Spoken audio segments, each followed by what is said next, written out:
Nagbabalik na naman ang inyong tagapaglingkod ng mga balita at pawang katotohanan lamang. Naging mainit nga ang usapin sa mundo ng social media. Talaga naman nagwala ang mag-asawang ito na si Liz Satanas at Kuting ng Norte sa loob mismo ng palasyo at talagang nagsampalan pa nga sa harap ng maraming netizen. Dito nga natin makikita na talagang lumalabo na ang kanilang samahan dahil nga talagang lumalabas na ang tunay na kulay pag nasosobrahan na sila ng pulburon. Ngayon nga ay talagang maraming netizen ang nagbatikos at kinakahiya nga ang mag-asawang ito. Ngayon nga ay dito natin mapapatunayan na nagpiepesta na naman ang mga bangag sa loob mismo ng palasyo. Kaya naman palang wala silang aksyon sa problema ng bansa natin ay patuloy pa rin na sila ay nagiging masaya kahit nahihirapan na ang bansang Pilipinas. Ngayon nga ay maraming netizen ang tila dismayado kay Liz Satanas at kay Kuting ng Norte na ito dahil hindi na nila iginagalang ang palasyo at talagang pinagpiepestahan pa nila kasama na ang mga korap na mga pulpolitiko na ganib sa kapangyarihan. Kaya sigaw ng maraming netizen na umalis na at mag-resign si Kuting ng Norte na ito kung ayaw nilang matulad sa kanyang ama. While mga kaibigan, para nga sa karagdagang impormasyon, panoorin nga natin ang buong video. At kung bago ka pa lamang sa akin channel, huwag kalimutan i-click ang subscribe button at notification bell para lagi kang updated sa ating mga bagong video. At para sa solid viewers natin dyan, maraming salamat sa walang sawang pagsuporta. Dahil ang mambubudo lang ay ang mga bangag. Pero syempre, bago natin na tuloy-tuloy itong mga eksenang kaganapan, mga sampalan, hayaan niyo munang kumanta tayo ng Nabudol song because that's my favorite song. Okay?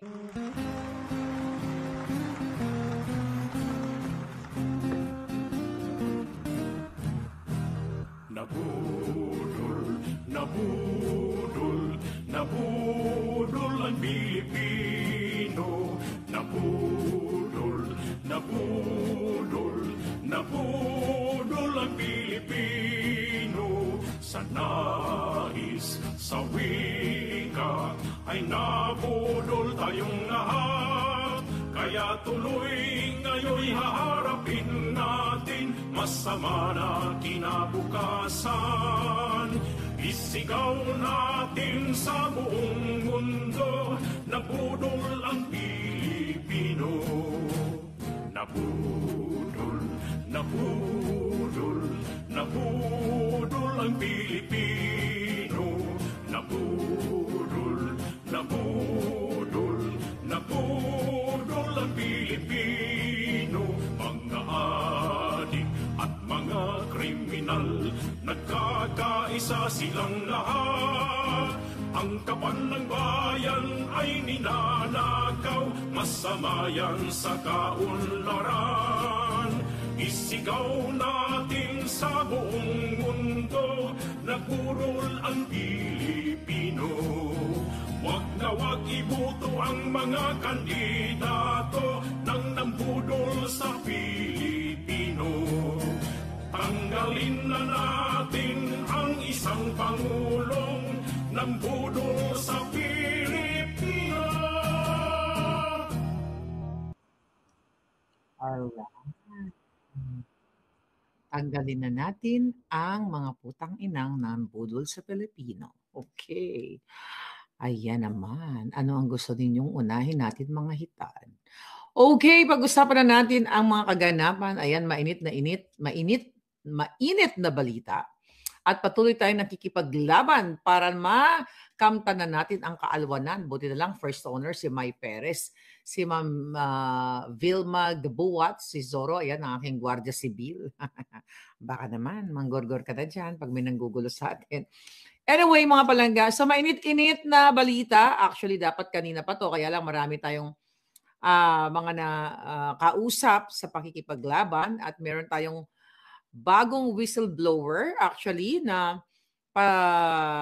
kailangan ko muna i-research yung mga names at yung mga kaganapan bago natin isiwalat.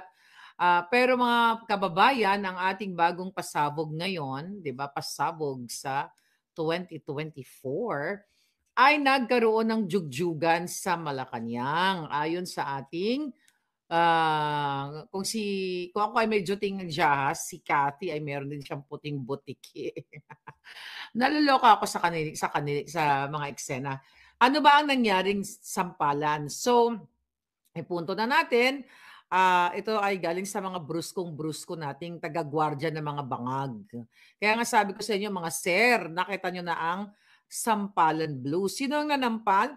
So, ang eksena dahil nga, di ba, according kay Bangag, ay nire-review niya at pinag-aaralan niya itong national budget or yung General Appropriation Act bago matapos ang taon. Anong petsa na ba ngayon sa Pilipinas? 28?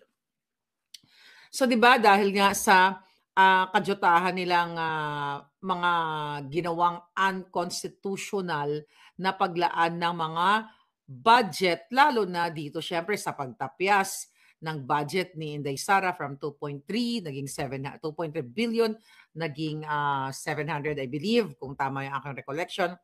Then, also, yung sa PhilHealth, yung sa DepEd, at sa iba pang mga mga illegal insertions doon sa budget. So dahil ang eksena ayon sa ating juting jahas, sampalan dapat may mabaliktad na. Sabi ni Palangga na wala ka, Palangga. Alright, so ngayon, alam niyo, napakaganda ang pangyayari sa ating bayan. Dahil nga nagja-jive ang mga kaguluhan, di ba? Nung ating pasabog sa inyo, not really that pasabog, pero nung December 24 ay absent nga si Tambaluslos doon sa kanilang family Christmas party. Wala rin si Amy Marcos dahil nga nagkakagata na sila. And we are happy to hear that. Na kung pwede nga lang maggurgura na sila ng bonggang-bongga at nang matapos na, di ba? Dapat nga si Lisa Tanas ay talagang sakalin niya na yung Kuting. So anyway, ang eksena daw sa Sampalan Blues doon dahil ayaw papermahan ni Lisa Tanas ang national budget o yung General Appropriation Act. 'Di ba? Ayaw niyang papermahan kay Bangag.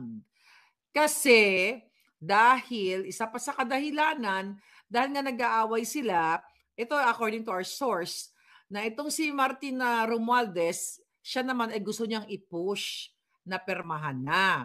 At si Amy Marcos ay nandoon sa Malacanang. So according sa ating source, ay ginampal si Satanas. I don't know how reliable yung ating source na nagsampalan. Ang sabi ko nga, bakit hindi pa nagtuluyan ang mga putang ina, di ba? So yun, dahil sa ang gusto ni Lisa Tanas, dahil nga si Lisa Tanas ang may gusto ng budget, ang may desisyon at siya naman ang presidente. Si Bangag, nakatulala lang, baka nga during that meeting nila sa Malacanang, sumisingot lang ng pulburon. At itong nag-aaway si Martin Romualdez, si Lisa Tanas at si Amy Marcos. So gusto pong i-veto ni Lisa Tanas ang budget dahil hindi sila nga nagkakasundo.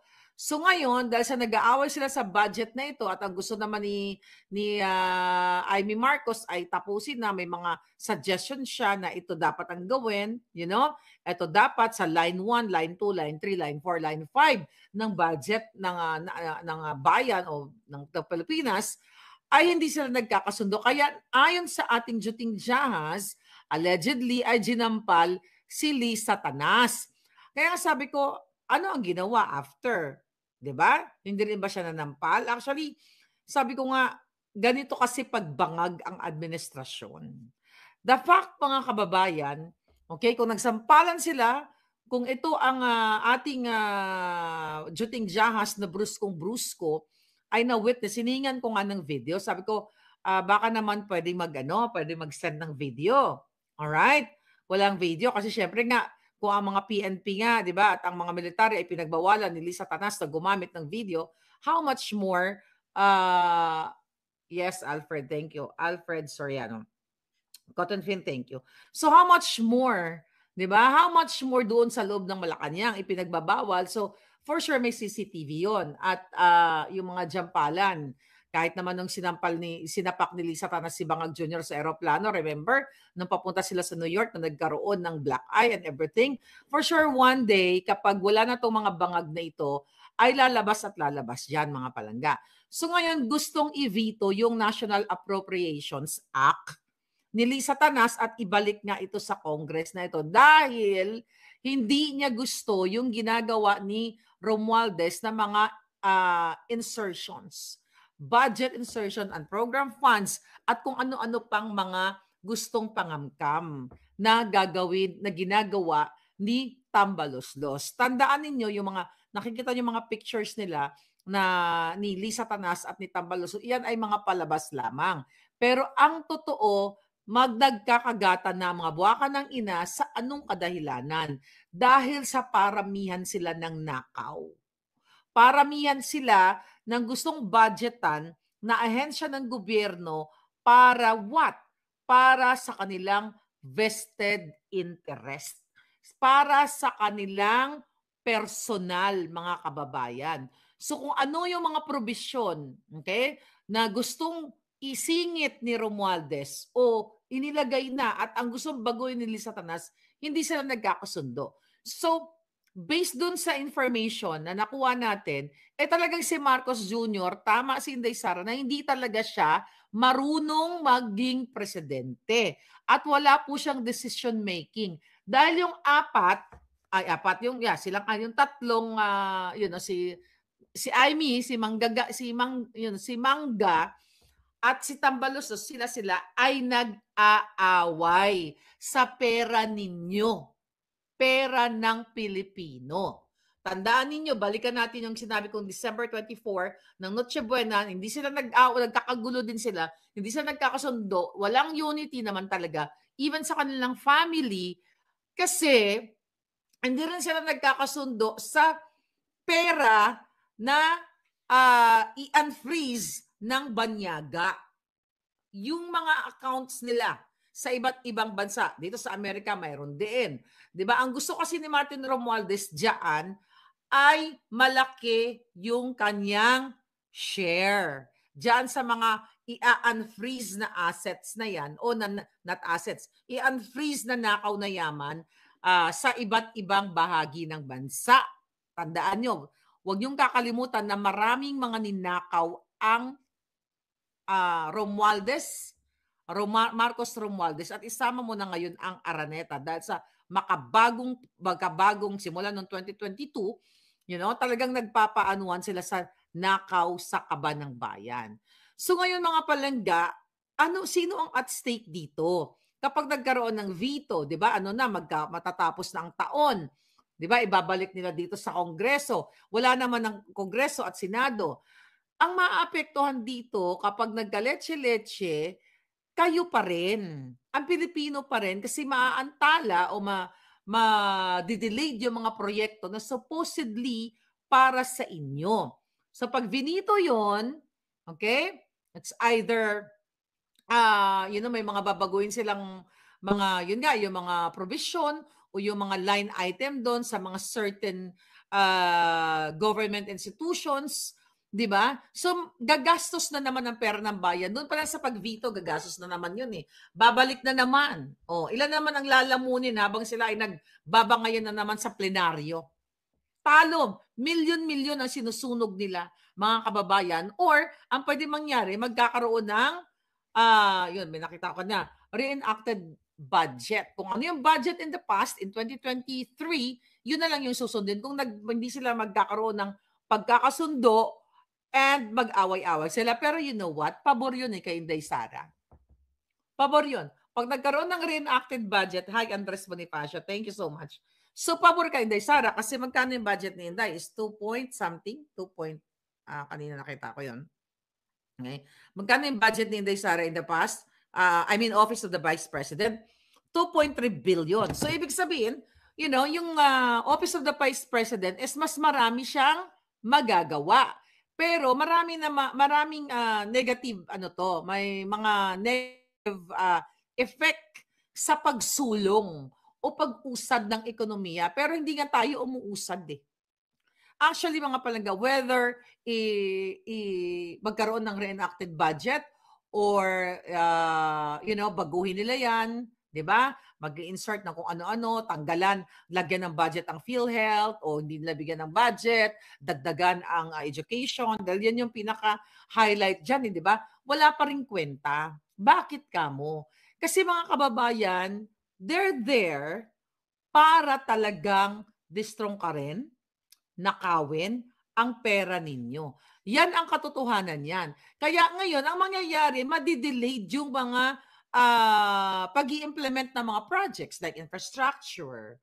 Let's say, for example, yan dyan sa DOH, sa health, sa education. Yun yung mga napaka-importante sa buhay ng mga Pilipino. Let's say sa mga infrastructure projects, 'di ba? Hindi yan kaagad ma-release yung kanilang mga budget o hindi mapupunduhan ng tama kasi yung allocation in the past, I think ganun in the past year ay iba sa sa pinropose nila ngayong 2025. So talagang magkakaroon ng delaying tactics. Anyway, mga kababayan, sabi ko nga, whether ipasa na yan o i-veto yan o magkaroon ng reenacted budget, ang suma total dyan mga kababayan, talo pa rin kayo. Kasi nanakawin lang naman nila yan eh. Ibibili lang naman nila ng Hermes, ibibili naman nila ng mga Rolex, ipapangparty lang naman ni Bangag yan. Magre-rent na naman ng mga international artists katulad ng Duran Duran, 'di ba? So ngayon, 'yun ang magiging negative impact diyan sa kaguluhan na 'yan, sa sampalan blues nila, magurguran sila, 'di ba? At nang hindi na ipapatupad o hindi na ipapasa yung national budget na 'yan para sa what? Sa mga proyekto para sa Pilipino, proyektong pangkalusugan, 'di ba? Ano pa? Siyempre, kapag napasa na yung budget na 'yan, kung ano yung naka-allocate diyan, let's say for example, hindi ko naman nabasa yung buong na 'yan, NGA na 'yan. Let's say for example, dito sa education, may nakalagay doon na ngayong taon na ito, 2025, yung mga newly graduates natin, mga teachers, mag-hire tayo ng, let's say, sabihin mo na lang 500,000. That's too much, exaggerated masyado. Let's say, sabihin natin 100,000 teachers. 'Di ba? So ngayon, dahil reenacted budget yan, kunyari, yun ang magiging result, hindi ma-hire itong 100,000 teachers na ito or 50,000 teachers kasi nga, wala yun sa allocation.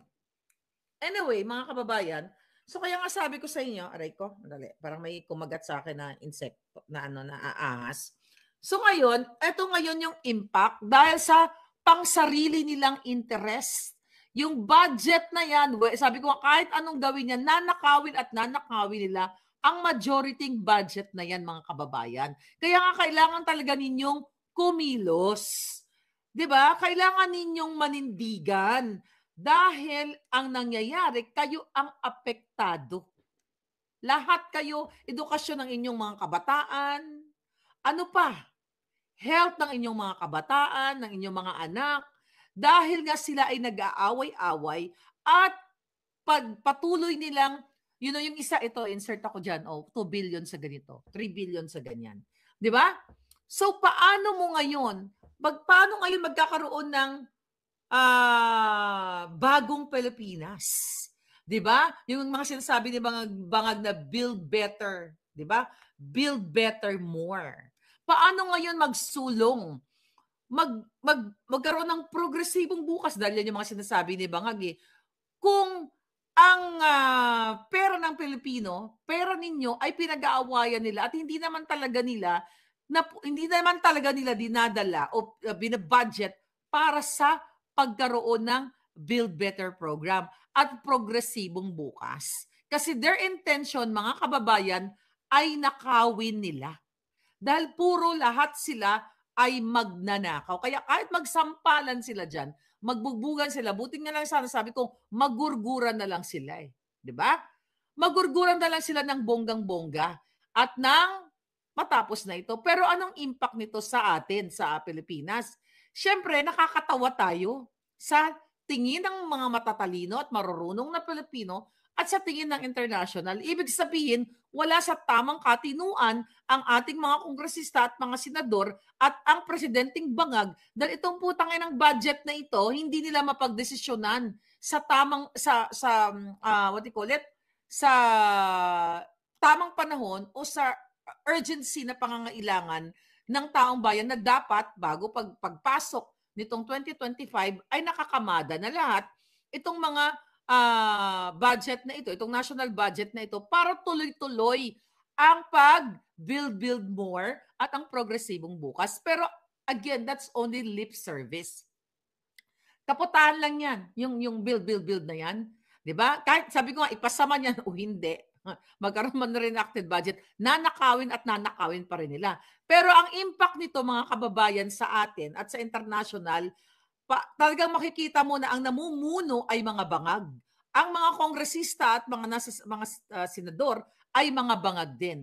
Paano magta-trust yung mga investors din sa atin na mismo yung ating Pangulong bangag ay wala sa tamang huwisyo? Kita mo, based on that report, from the bruskong-brusko na nagsapakan, sinampal ni, I don't think na si Lisa Tanas ay magpapatalo yan kay Amy. Makikipagsampalan yan. Sana nga duguan na yung mga buwakan ng inay, no? Di ba? So ngayon, ano ang tingin sa atin ng ibang lahi? Ibig sabihin, mga bangag at kurap ang Pilipinas. Well, alam naman tayo sa buong mundo na talagang kawatan tayo. Ngayon, makikita mo na unstable ang gobyerno. We all know na ang gobyerno natin talaga, tayo mga Pilipino, na unstable talaga. Dahil meron tayong presidenteng Addictus Benedictus. Pero ganyan, syempre may mga, ano tawag dyan? May mga, ano tawag dun sa mga foreign watchers ba dun? Yung tinitignan yung ating, binamanmanan or binabantayan yung pagpapatakbo ng isang presidente sa ating ekonomiya at ng mga namumuno sa atin. So nakakatawa tayo. Mga kapalangga, ibig sabihin talagang makukonvince natin si Lolo Trump ko, no, di ba? Na ang ating presidente ay addictus. Okay? Na ang kanyang pinsan na Speaker of the House Tambaluslos at kanyang asawa at ang kanyang kapatid na manggagancho, lahat naman sila manggagancho kawatan, na si Amy Marcos, alam mo sa totoo lang, ano siya eh, alam mo, buryong na yan eh. Alam mo gagawin ni Amy kapag natalo yan sa senador, sa pagkasenador? Di ba I told you? Babalik yan sa Ilocos. Tandaan nyo tong araw na to ha. Ito, sasabihin ko sa inyo. Baka makalimutan ninyo. Pag natalo yan, which is nakikita kong matatalo ka, Amy, dahil ikaw ang punot dulo ng pambubudol na isinalang-alang mo, binudol mo, si Sara, binudol mo kami na pinatakbo mo ang kapatid mong Addictus Benedictus. Ang gagawin mo, alam ko. Bakit? Babalik ka sa Ilocos at may nakaplano na po siyang Plan B na mayroon siyang aagawing pwesto sa Ilocos. Hindi ko na muna sasabihin, okay? Kung ano yung pwestong aagawin niya o gagawin nilang paraan, gagawin nilang legal, pero yan ang Plan B niya. Pag natalo siya, kukuha siya ng pwesto at babalik siya sa Ilocos Norte. Huwag na tayong maglokohan, Amy Marcos. Ikaw ang punot dulo ng pambubudol. Kung tunay mong kaibigan si Sara Duterte, tahimik ka ni hindi mo pinagtanggol, pinaasa mo ang mga taong nakapaligid sa iyo. Kami, ako, dahil may nakukuha ko impormasyon na sinabi mo nung pinalabas ko, nung nag-trend yung PIDEA leaks, di ba, nagsabi ka na ikaw ay maninindigan at sasabihin mo sa taong bayan na ang kapatid mo ay addict. Pero syempre, blood is thicker than water. And of course, the vested interest ay ang importante sa iyo. Pwesto, vested interest at pera ng bayan na patuloy ninyong kakamkamin. So ngayon, dahil nagkaletse-letse na kayo, dyan sa budget na yan, dahil di kayo nagkakasundo, dahil nga kanya-kanya kayong interest na dapat malaki ang budget sa ganitong department, malaki ang budget sa ganyan, mga palangga, dahil lang. I just all of a sudden parang, okay, parang merong may something. Okay, sa face ko. Ngayon, mga kababayan, aray ko. So, yan ngayon ang dapat ninyong malaman. So, nagjajampalan sila, nagjujugjugan sila, hindi para kayo paglingkuran. Ha? Kundi para sa kanilang pansariling nakaw. Lahat yung mga hinayupak na yan. Imagine ninyo, ilang mga proyekto